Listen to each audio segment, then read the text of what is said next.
Welcome back. Nature Chaplain here again. Here's a conversation I can imagine having with my daughter when she was little. Daddy, what is faith? I mean, what do religious people do? Well, honey, I'm not sure. Let's look at the religion page in the paper. Wow, Dad, look at all the ads and announcements. People of faith must be doing a lot. Read me the most important things they're all doing, Dad. Well, here's the list, honey.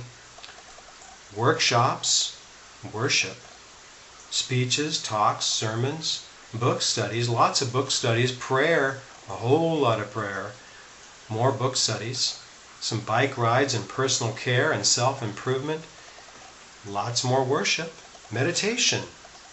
Here's a faith class, a Bible camp, choir practice, and here's some more study. Here's a support group. But Dad, I see the word service all over the page. What does that mean? What about homeless people and hungry people and people who are sick? I'm just as confused as you are, honey. That's a question I ask too. Hey, let's go outside. It's a beautiful, beautiful Sunday. Nature's blessings.